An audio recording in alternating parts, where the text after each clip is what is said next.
Wawakilishi ambao ni wabunge, unaona wanatimiza wajibu wao kiasi gani katika kukaribiliana ama katika kuichambua na kuipatia majawabu stahiki ripoti ya mdhibiti na mkaguzi mkuu? Wabunge walishakataa. Si ulisikia hata mwaka jana wakati wanamaliza, si walikataa? Wao wakajitoa, hawataka kufanya chochote. Kwa hiyo wabunge wamekataa, wameabdicate hiyo duty, hawataka kufanya. Walichojitahidi kidogo ni kumdhibiti na kumfukuza CAG aliyepita.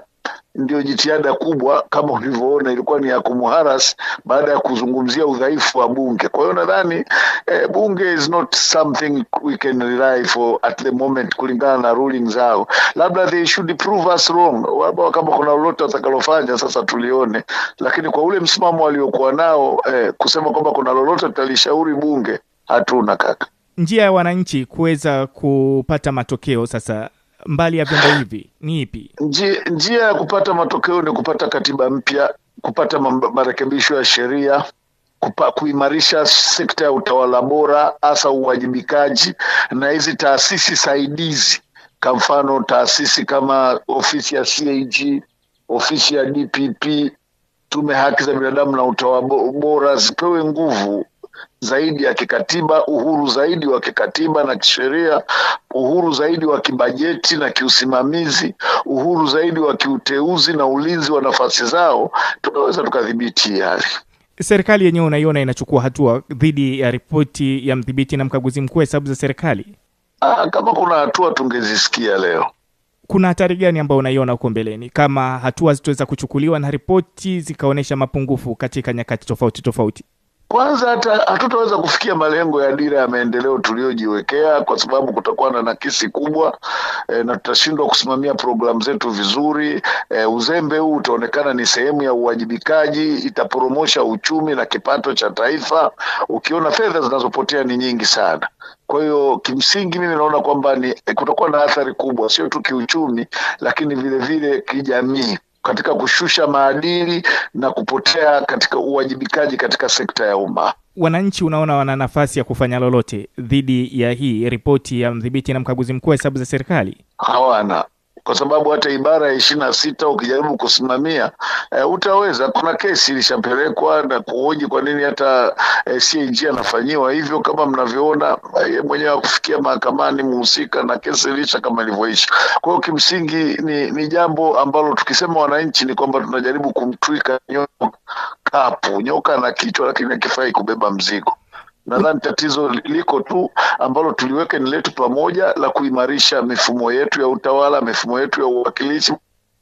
Itafanyika kubadilisha sheria na katiba. Huko ndiko kwenye solution, hakuna njia ya mkato. Nataka nisikie hapa, unaiona nguvu ya vyama vya siasa vyenye nguvu katika kukabiliana na ripoti ya mdhibiti na mkaguzi mkuu wa hesabu za serikali pindi ambapo inakwenda ndivyo sivyo?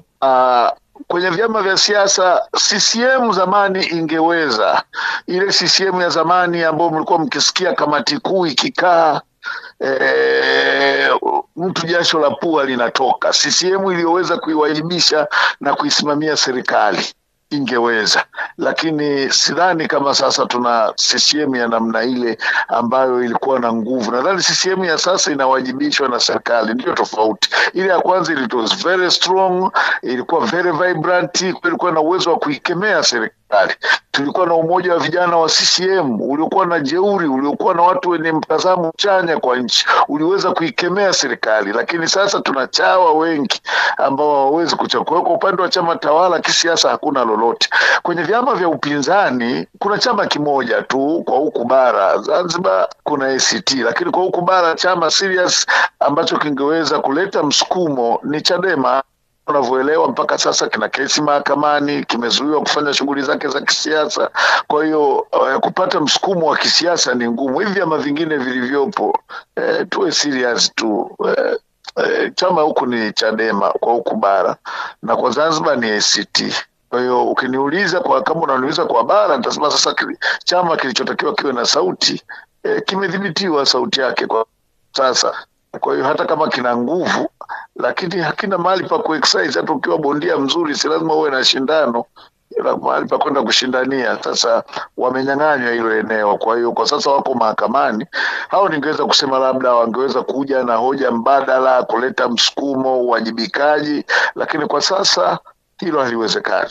Wanaharakati unaona wanayo nafasi ama na wenyewe bado unaona hawawezi? Wanaharakati huwezi ukawalaumu kaka, wameng'olewa meno hawa, wako tunduni, wanafugwa kwenye vibanda. Sasa sheria ya NGO ile imewadhibiti mno. Hakuna mwanaharakati anaweza akafanya kitu chochote, labda wakasimama wakafanya kazi kisheria. Hapo utakuwa unataka wafungiwe tu, kwa sababu hii kazi inahitaji msukumo mkali, na msukumo mkali lazima uangalie step wachezeje, maana wanacheza kwa step sasa. Kwa hiyo hawezi kucheza tu ovyo katika mazingira haya ambayo tuna sheria kama ile ya NGO ambayo kwa kweli ni sheria mbaya, haitendi haki. Utaona vyama hivi ni kama vimewekwa kapani hivi kwenye pochi, mtu anatembea navyo. Kwa hiyo ukijitikisa, anafungua pochi, anakuchungulia tu kwa jicho la kuambia are you there. Kwa hiyo nadhani kuna changamoto kubwa. There is nothing we can hope a lot from them, kwa sababu tungesikia mapema na tungeona kwa mambo makubwa sana yametokea, yamepita, lakini kama unavyowasikia ni kama hawapo vile, hawapo.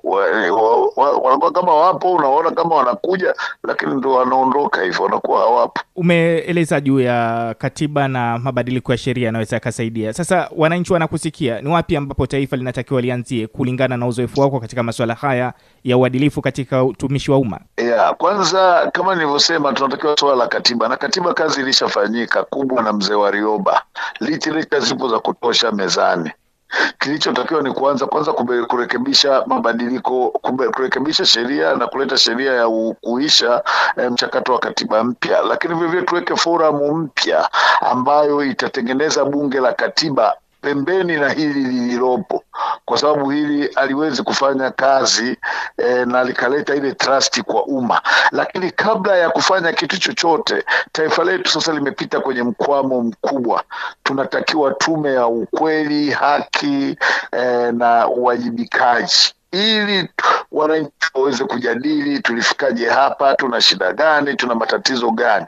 Baada ya kukamilisha hilo na kujenga hii imani ya pamoja na kurudi pamoja na watu kuona uwajibikaji, hasira zikapungua kwenye mioyo ya watu. Kama unavyoona saizi kuna watu wamefikia wanashangilia vifo vya viongozi, ni kwa sababu ya hasira watu walionayo. Kwa hiyo tukurudi pamoja, kuwe na uwajibikaji, ukiukaji wa haki uliofanyika, watu waliotekwa, nani aliteka, wako wapi, watu wapate majawabu ya mambo muhimu. Alafu tukae mezani, tutafute majawabu, wa kuwajibika wawajibike, alafu tukae kama taifa kuona namna bora ya kutoka hapa, lakini huku tukiwa na sheria ya mabadiliko ya katiba. Kwa mimi nadhani hiyo ndio inaweza ikawa njia kwa sasa. Nashukuru sana ndugu Rais wa Chama cha Wanasheria Tanganyika na mwanasheria nguli hapa nyumbani Tanzania kwa kuzungumza nasi siku ya leo.